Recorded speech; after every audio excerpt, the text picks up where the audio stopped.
Si vous n'aimez pas l'architecture, aimez au moins la culture. www.misteremma.com. Art Tendance People.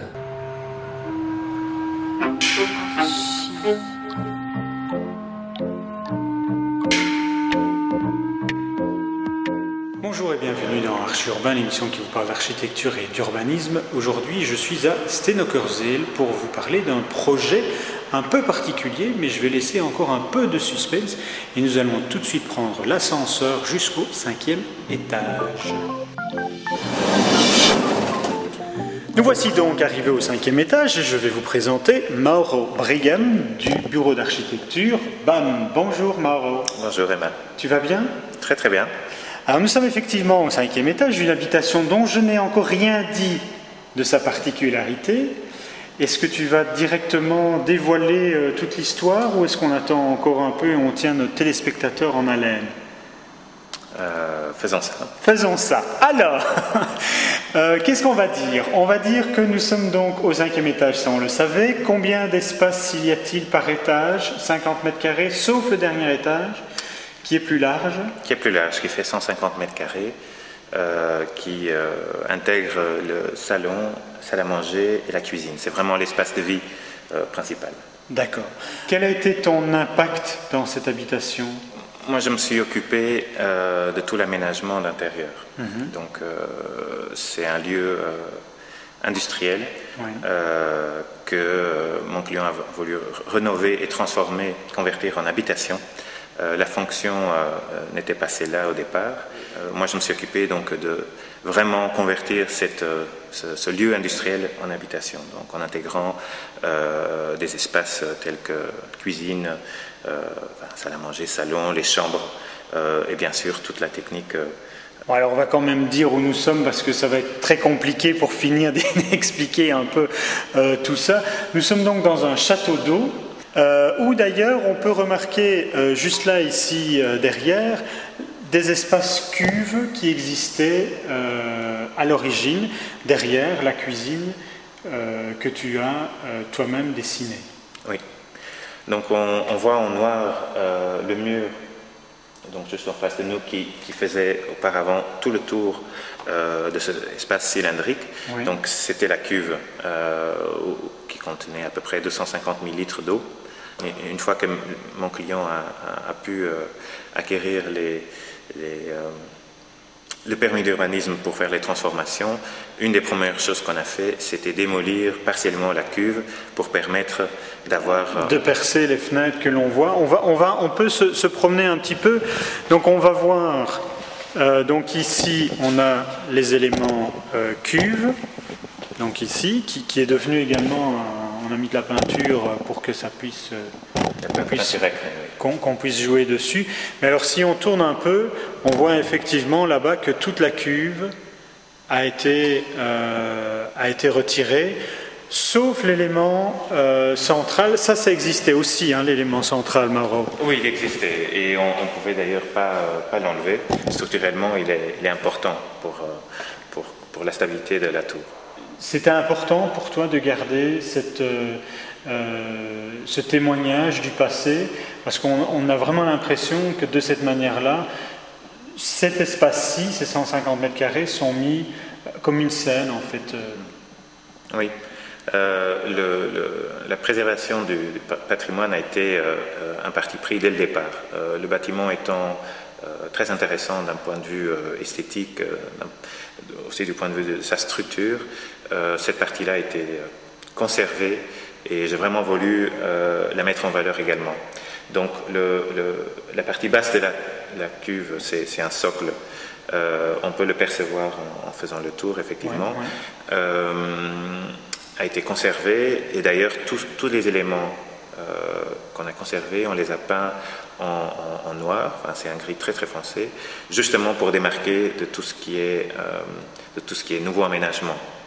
D'ailleurs, on le voit, donc c'est le mur qui est ici, qui est en gris très foncé, c'est la cuve, mais c'est également les plafonds qui ont été préservés en béton, ou c'est la magnifique colonne de tuyaux, je ne sais pas comment on appelle ça, la descente d'eau principale. Oui. C'est ça, qui a été conservé. On va voir, parce que tu joues avec ça d'étage en étage pour justement apporter un élément décoratif à l'habitation. Je propose qu'on quitte cet étage et qu'on aille voir en fait le 4e étage qui est donc la chambre des parents. Dans la chambre, il n'y a pas 5 mètres, je pense. Hein. Oui, la chambre est une exception, mais c'est effectivement l'étage le plus bas, car il est coincé, entre guillemets, entre les étages en dessous qui font ces 5 mètres d'auteur et le début de la cuve. Donc et on le voit également au niveau des fenêtres qui sont plus basses. Alors les fenêtres, effectivement, ici on est au seul étage où les fenêtres sont plus basses, sinon les fenêtres font... 4 mètres de haut, oui, sur 80 cm de large, oui. Sauf pour la cuve qu'on vient de voir, où là on a pu les doubler de largeur, donc on est passé à 1,60 m sur 4 mètres. Je propose qu'on descende d'un étage et qu'on aille voir la salle de bain. Je pense qu'ici on a tous les éléments pour parler de l'ensemble du bâtiment. On est dans la colonne centrale avant la cuve, donc on remarque qu'on a un espace assez imposant, 50 mètres carrés. On voit les fenêtres telles qu'elles étaient à l'origine et qui sont imposantes aussi. On a une hauteur sous plafond de 5 mètres comme tu l'as dit, donc on voit l'importance de chacune des pièces. On est dans la salle de bain où on a une douche impressionnante parce que du coup, le pommeau de douche il est mis à 5 mètres de haut. Oui, un peu plus bas, il est à peu près à 4,50 mètres, oui. Mais effectivement c'est cette mise en valeur de l'expérience de douche a été pleinement profitée cet étage-ci. On a d'ailleurs creusé le sol pour le rendre encore plus impressionnante et plus grande. Mais pour la vie au quotidien, c'est facile de vivre dans un château d'eau ? Bon, cette question devrait être posée au propriétaire. Maintenant, moi, je pensais à cette femme d'ouvrage qui doit, ou à le propriétaire ou la propriétaire qui doit nettoyer son pommeau de douche à 4,50 mètres. Ouais. Mais comment on fait ? C'est vrai que l'entretien est assez important. Donc, vu les dimensions hors normes, tout demande un effort supplémentaire ou des outils supplémentaires.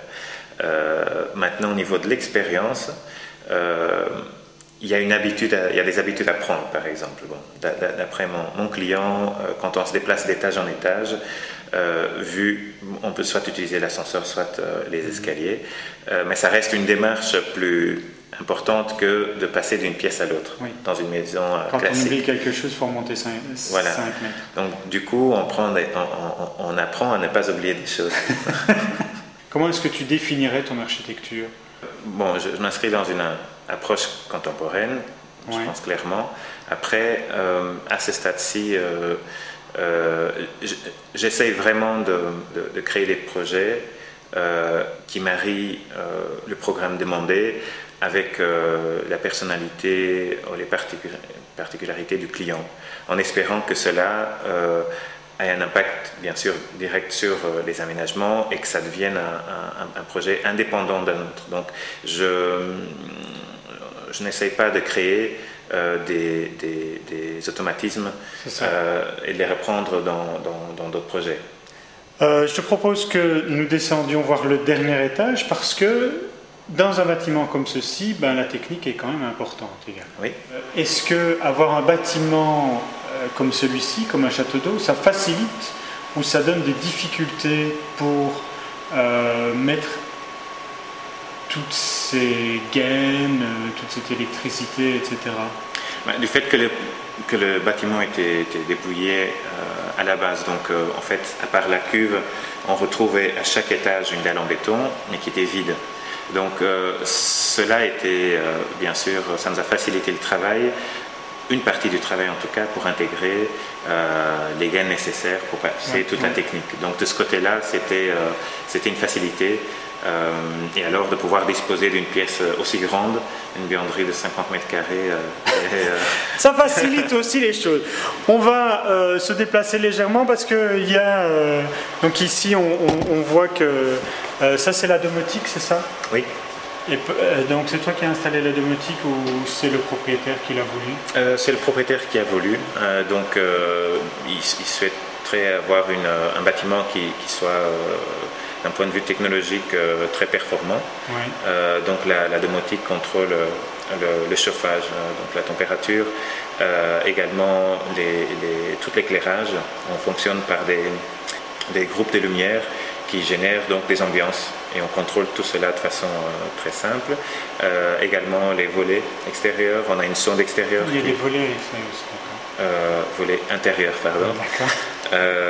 Alors on a aussi donc une sonde extérieure qui régule du coup tout le chauffage intérieur. Ouais. Puis il y a encore les médias aussi qui sont intégrés à ce système domotique. Donc, et tout cela peut être contrôlé via une tablette, un iPad, un iPhone ou n'importe quel smartphone. Oui, j'en ai vu dans la cuisine, dans la chambre des enfants, donc c'est ça qui permet. Oui. D'accord. Voilà, et donc cette flexibilité-là était importante pour le client. Bon, ben Mauro, notre émission est terminée, mais je n'ai pas envie de terminer ici parce que avec le balai derrière nous, c'est pas très joli.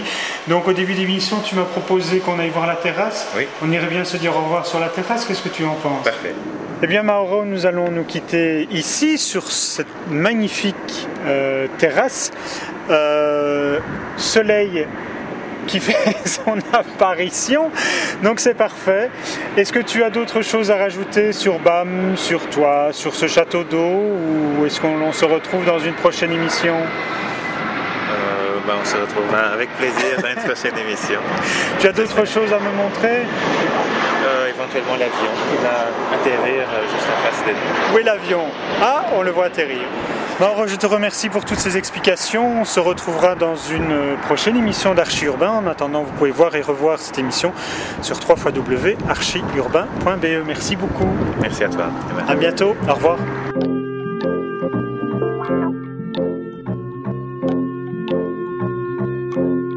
Si vous n'aimez pas l'architecture, aimez au moins la culture. www.misterema.com. Art Tendance People.